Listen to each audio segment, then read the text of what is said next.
They got some great information because one of the things we always want to talk about, we want to talk about that money. We want to talk about money.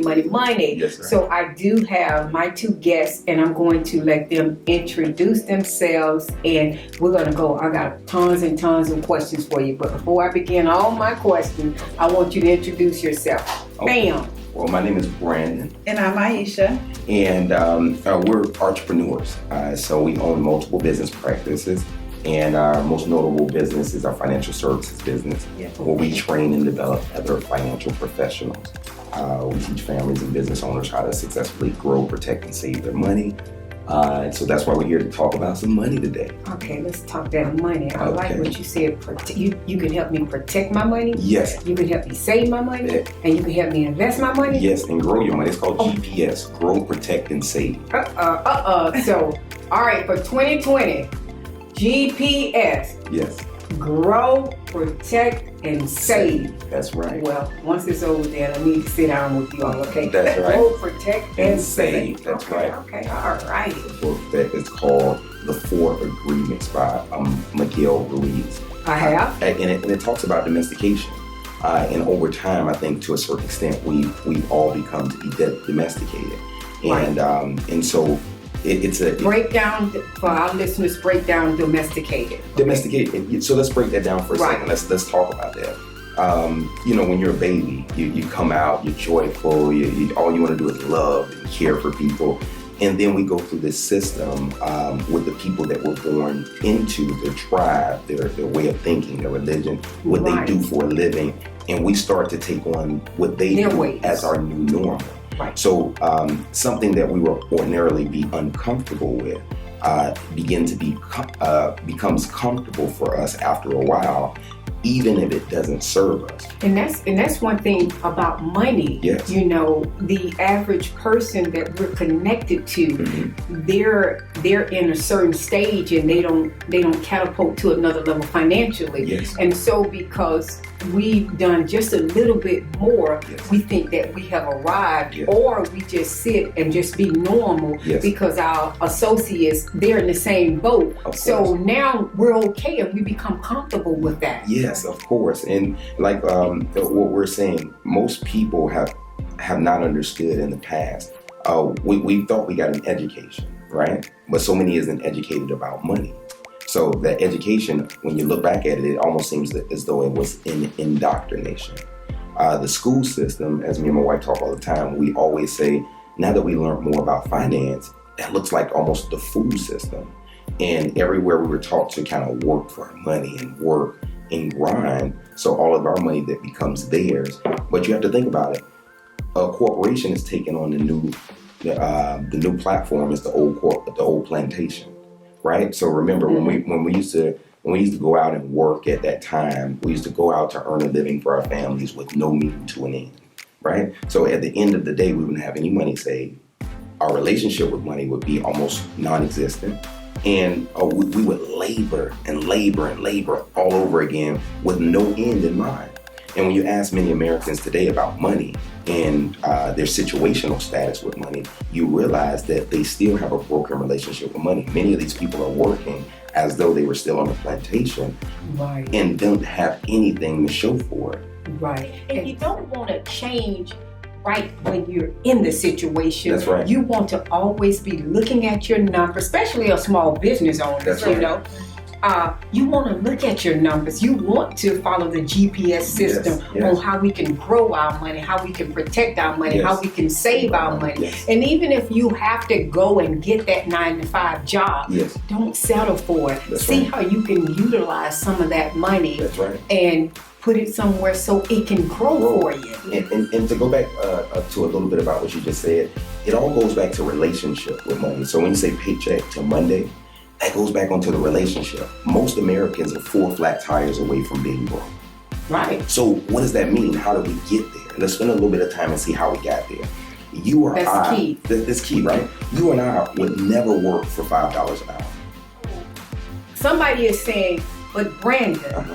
I have no choice. I have to work to support my family. Yes. And I got to work based on my skills, based on my qualifications. I have to work for whatever it is that they're paying me. For. And it just measures up to $5, not Right. literally. Right. So how do I get out of that? Right. So it's not the job's problem. The job, that's what that position pays, right?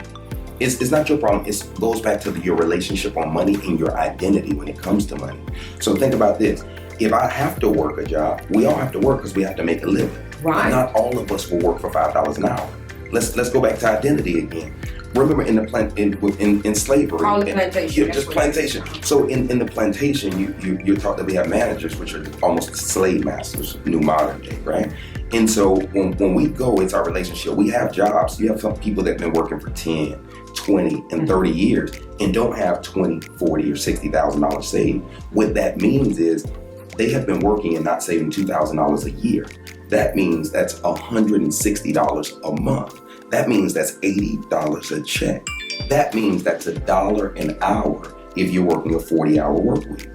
So what that means is they have a broken relationship with money. It's not the job that they signed up for.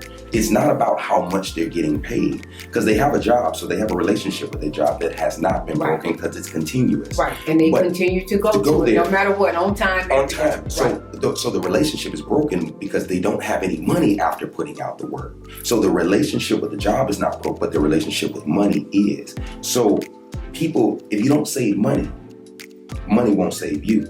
So in our time of need, if people, the average American, are 4 flat tires away from being broke, they haven't saved money, so money can't save them.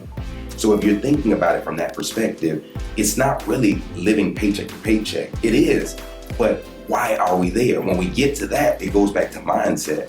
If you were in an abusive relationship, for example, you were in a mate that spits at you, cuss at you, talk to you, or even you had a car that broke down, your health broke down on you. That means one or two things, you didn't take care of it.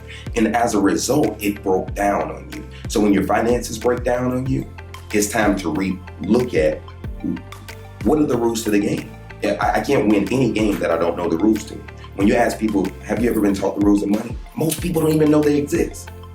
But let's go back to business and being a business owner. Now, as a business owner, did you know it was 512 laws passed last year for a business?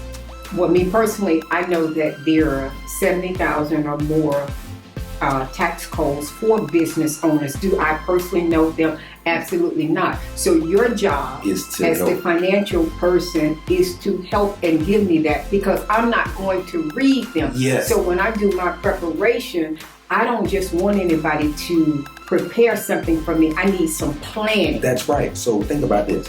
If it was 512 laws passed last year, more laws than days, the average entrepreneur who's in their business, like you and I, oftentimes have no time to make certain their business is taking full advantage of the laws that have been passed in their favor.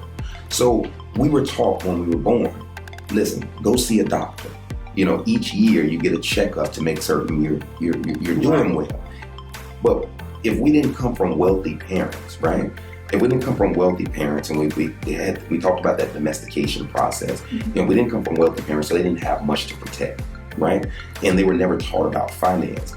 We have to go back and think that it's a set of people, or it's a set of people that think one way when it comes to business. My business will fund my future.